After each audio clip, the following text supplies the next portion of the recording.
राधे कृष्णा। श्रीमद् भागवत गीता अध्याय 9 परम गुह्य ज्ञान। श्री भगवान ने कहा, हे अर्जुन, चूंकि तुम मुझसे कभी ईर्ष्या नहीं करते, इसलिए मैं तुम्हें यह परम गुह्य ज्ञान तथा अनुभूति बतलाऊंगा, जिसे जानकर तुम संसार के सारे क्लेशों से मुक्त हो जाओगे। यह ज्ञान सब विद्याओं का राजा है, जो समस्त रहस्यों में सर्वाधिक गोपनीय है। यह परम शुद्ध है, और चूंकि यह आत्मा की प्रत्यक्ष अनुभूति कराने वाला है, अतः यह धर्म का सिद्धांत है। यह अविनाशी है और अत्यंत सुखपूर्वक संपन्न किया जाता है। हे परंतप, जो लोग भक्ति में श्रद्धा नहीं रखते, वे मुझे प्राप्त नहीं कर पाते, अतः वे इस भौतिक जगत में जन्म मृत्यु के मार्ग पर वापस आते रहते हैं। यह संपूर्ण जगत मेरे अव्यक्त रूप द्वारा व्याप्त है। समस्त जीव मुझ में हैं, किंतु मैं उनमें नहीं हूँ। तथापि मेरे द्वारा उत्पन्न सारी वस्तुएं मुझ में स्थित नहीं रहती।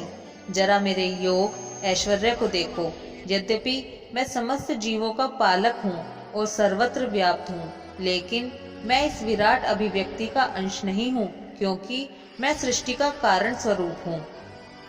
जिस प्रकार सर्वत्र प्रवहमान प्रबल वायु सदैव आकाश में स्थित रहती है, उसी प्रकार समस्त उत्पन्न प्राणियों को मुझ में स्थित जानो। हे कुंती पुत्र, कल्प का अंत होने पर सारे प्राणी मेरी प्रकृति में प्रवेश करते हैं, और अन्य कल्प के आरंभ होने पर मैं उन्हें अपनी शक्ति से पुनः उत्पन्न करता हूँ। संपूर्ण विराट जगत मेरे अधीन है। यह मेरी इच्छा से बारंबार स्वतः प्रकट होता रहता है, और मेरी ही इच्छा से अंत में विनष्ट हो जाता है। हे धनंजय, ये सारे कर्म मुझे नहीं बांध पाते हैं। मैं उदासीन की भांति इन सारे भौतिक कर्मों से सदैव विरक्त रहता हूँ। हे कुंती पुत्र, यह भौतिक प्रकृति मेरी शक्तियों में से एक है, और मेरी अध्यक्षता में कार्य करती है, जिससे सारे चर तथा अचर प्राणी उत्पन्न होते हैं। इसके शासन में यह जगत बारंबार सृजित और विनष्ट होता रहता है। जब मैं मनुष्य रूप में अवतरित होता हूँ, तो मूर्ख मेरा उपहास करते हैं। वे मुझे परमेश्वर के दिव्य स्वभाव को नहीं जानते। जो लोग इस प्रकार मोहग्रस्त होते हैं, वे आसुरी तथा नास्तिक विचारों के प्रति आकृष्ट रहते हैं। इस मोहग्रस्त अवस्था में उनकी मुक्ति आशा, उनके सकाम कर्म तथा ज्ञान का अनुशीलन सभी निष्फल हो जाते हैं।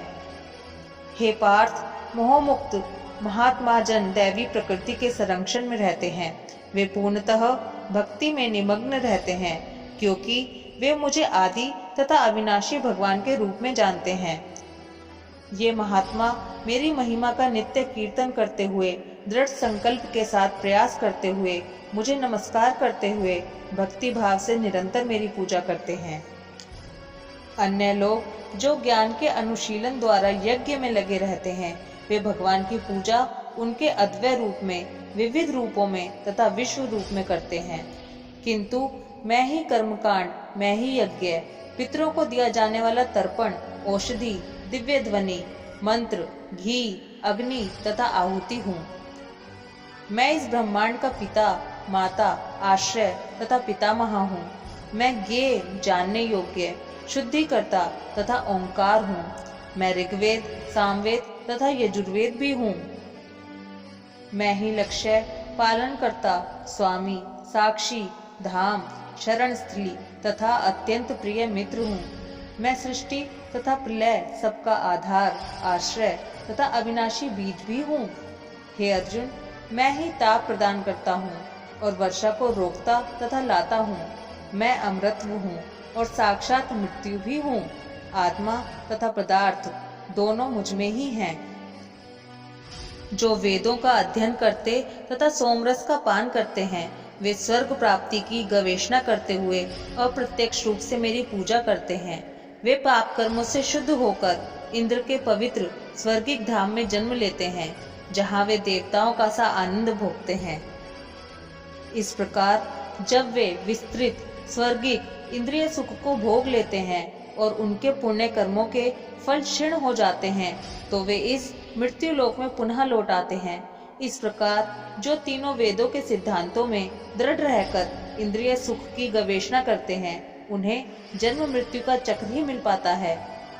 किंतु जो लोग अनन्य भाव से मेरे दिव्य स्वरूप का ध्यान करते हुए निरंतर मेरी पूजा करते हैं, उनकी जो आवश्यकताएं होती हैं उन्हें मैं पूरा करता हूँ और जो कुछ उनके पास है उसकी रक्षा करता हूँ। हे कुंती पुत्र, जो लोग अन्य देवताओं के भक्त हैं और उनकी श्रद्धा पूर्वक पूजा करते हैं, वास्तव में वे भी मेरी ही पूजा करते हैं, किंतु वे यह त्रुटिपूर्ण ढंग से करते हैं। मैं ही समस्त यज्ञों का एकमात्र भोक्ता तथा स्वामी हूँ। अतः जो लोग मेरे वास्तविक दिव्य स्वभाव को नहीं पहचान पाते, वे नीचे गिर जाते हैं।